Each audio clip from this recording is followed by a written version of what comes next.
Collagen के diagram को, तो रामाचंद्रन ने बेसिकली प्रोटीन के डायग्राम को सबसे पहले, मतलब प्रोटीन के डायग्राम को एस्टेब्लिश किया, उन्होंने प्रोटीन के डायग्राम को एक्सप्लेन किया, और उन्होंने डिस्कवरी की थी triple helix structure of collagen, जो अभी आपने पढ़ा कि ट्रिपल हेलिक्स स्ट्रक्चर जो कोलेजन का होता है, इसको डिस्कवर किया उन्होंने।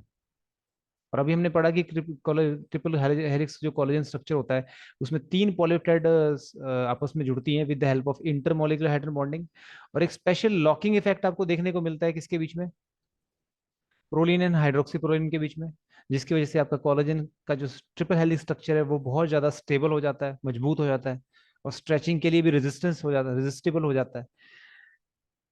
तो रामाचंद्रन जी ने यहाँ पर क्या किया था, उन्होंने इसके स्ट्रक्चर को डिकोड किया था, और एक रामाचंद्रन इन 1954 his analysis of allowed conformation of protein through the use of Ramachandran plot. तो रामाचंद्रन प्लॉट जो उसने बनाया था, अब ये रामाचंद्रन प्लॉट क्या है, ये तो चलो हमें क्लियर है कि उसने, इन्होंने क्या किया था, आपके स्ट्रक्चर को, कोलेजन के स्ट्रक्चर को डिस्कवर किया, और ये काफी ज्यादा इन्फ्लुएंस थे अल्फा हेलिक्स और बीटा प्लेटेड शीट स्ट्रक्चर से। आपको पता है कि secondary structure, alpha helix, secondary structure तीन तरह के होते हैं, alpha helix, beta pleated sheet, और तीसरा आपका कोलेजन होता है। तो ये काफी ज्यादा इन्फ्लुएंस थे पॉलिंग और कोरे दो साइंटिस्ट थे जिन्होंने अल्फा हेलिक्स स्ट्रक्चर डिस्कवर किया था, मैंने आपको लिखाया था। तो ये उससे काफी ज्यादा इन्फ्लुएंस थे, तो इन्होंने भी कोलेजन के स्ट्रक्चर को डिस्कवर किया, और एक रामाचंद्रन प्लॉट बनाया। तो what is this Ramachandran plot, what is this Ramachandran plot, इसका क्या मतलब है? तो इसके अंदर देखो, रामाचंद्रन प्लॉट को पढ़ने से पहले आपको अमीनो एसिड जो आपने पढ़ा है, जो हम अमीनो एसिड पढ़ते हैं,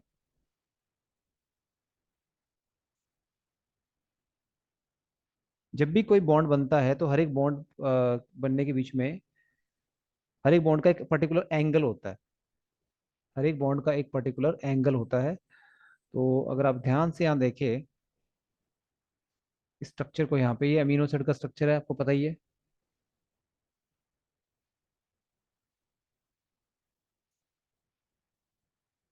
तो ये आपका साई है, ये आपका ओमेगा है, और ये आपका फाई है। ये बेसिकली आपके टोरिजन एंगल होते हैं।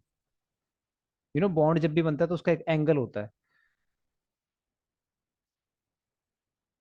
तो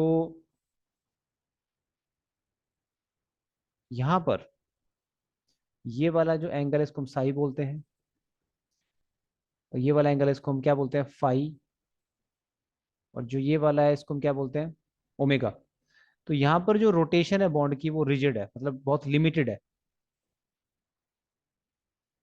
जबकि ये दोनों बॉन्ड जो है आपके आपके साई और फाई, यहाँ पर रोटेशन एक हद तक हो सकती है बॉन्ड की, अलाउड रोटेशन। बॉन्ड एक पर्टिकुलर एंगल पे बनता है, आपने शायद पढ़ा भी होगा केमिस्ट्री के अंदर ये, हर बॉन्ड का एक पर्टिकुलर एंगल होता है ना एंगल। तो यहाँ पर जो नॉर्मल सी और एन के बीच में जो बॉन्ड होता है, मतलब पेप्टाइड बॉन्ड जो होता है, उसकी लेंथ कितनी होती है, बॉन्ड लेंथ कितनी होती है आपकी, 1.5 एंगस्ट्रॉम।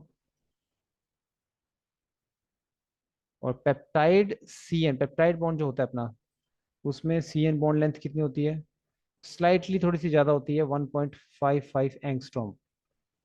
ठीक है।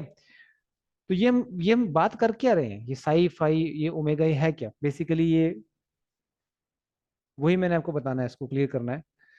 टॉरिजन एंगल होते हैं ये बेसिकली, इनको डाईहाइड्रल एंगल भी बोलते हैं, क्योंकि जो पेप्टाइड बॉन्ड जब बनता है तो हर एक बॉन्ड की एक एक एंगल होता है, मतलब बॉन्ड वो सीधा नहीं होता, एक पर्टिकुलर डिग्री पे बनता है bond.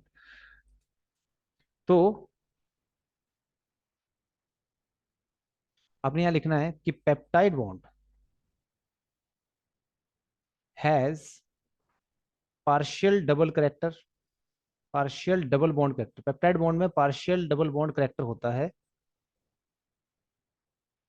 Which put restriction which put restriction on the rotation of bond, जिसकी वजह से बॉन्ड की रोटेशन में रिस्ट्रिक्शन आ जाती है, मतलब वो एक पर्टिकुलर एंगल तक ही मुड़ सकता है। ठीक है, तो ये जो फाई और ये जो साई है हमारा, ये बेसिकली टॉरिजन एंगल है। टॉरिजन एंगल अपने पढ़े होंगे, क्यों जी मन्नत जी, पढ़े होंगे आपने।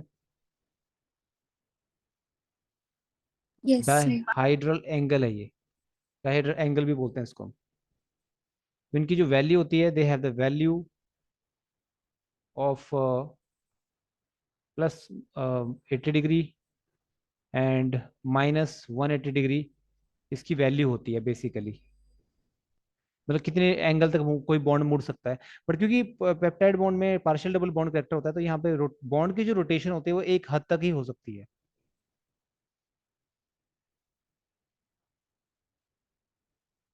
तो ये जो आपकी मैक्सिमम वैल्यू यहाँ दी गई है,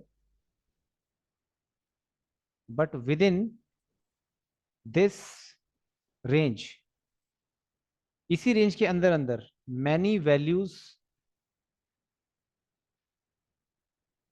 are inhibited by steric interference. Steric interference की वजह से आपका जो बॉन्ड है वो एक हद तक ही मूव कर पाता है। तो रामाचंद्रन प्लॉट का क्या रोल था, देखो रामाचंद्रन प्लॉट ने ये बताया। अब आपको सिंप्लीफाई करके हम बता देते हैं, थोड़ा सा कॉम्प्लिकेटेड लग रहा है ये। So Ramachandran plot find out what what should be probable dihedral angle, कि एमिनो एसिड के बीच में जो पेप्टाइड बॉन्ड बनता है ना, उसका डाइहेड्रल एंगल, या जिसको आप क्या बोल रहे थे अभी, जिसको अभी आपने ऊपर क्या बोला, टॉरिजन एंगल, उसका डाइहेड्रल एंगल या टॉरिजन एंगल क्या होना चाहिए कि आपका जो प्रोटीन मॉलिक्यूल है वो स्टेबल बने। मतलब कितने एंगल पे आपका एक प्रोटीन मॉलिक्यूल स्टेबल स्ट्रक्चर बनाएगा, तो उसके लिए बॉन्ड का एक पर्टिकुलर एंगल होना चाहिए, dihedral angle for stable arrangement of molecule. कि आपका जो मॉलिक्यूल पेप्टाइड बॉन्ड से बनेगा, डाई पेप्टाइड बनेगा, ट्राई पेप्टाइड बनेगा, ओलिगोपेप्टाइड बनेगा, पॉलीपेप्टाइड बनेगा या प्रोटीन बनेगा, जो भी मॉलिक्यूल बनेगा वो उसका स्टेबल स्ट्रक्चर कब बनेगा, कितने एंगल पे स्टेबल स्ट्रक्चर बनेगा, ये फाइंड आउट किया था इन्होंने। समझ रहे हो ना बात को, इस एंगल की बात हो रही है। ये बॉन्ड सीधा तो देखो है नहीं, ऐसे है देखो, ये ऐसे है देखो, समझ में आ गई बात। तो कितने डिग्री पे ये मुड़े कि जिससे आपका मॉलिक्यूल स्टेबलाइज हो जाए, ये रामाचंद्रन प्लॉट बताता है। Is that clear.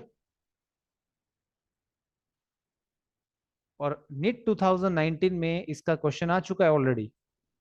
वो तो खैर थोड़ा सिंपलीफाई करके आया था, उन्होंने सीधे ही पूछा था कि, और हालांकि इस बारे में इस पेज में कुछ लिखा नहीं है, तो Ramachandran plot is use to confirm the structure of different kind of protein, confirm the structure of. तो नीट 2019 में ये क्वेश्चन आ चुका है कि रामाचंद्रन प्लॉट किसके स्ट्रक्चर को कंफर्म करता है।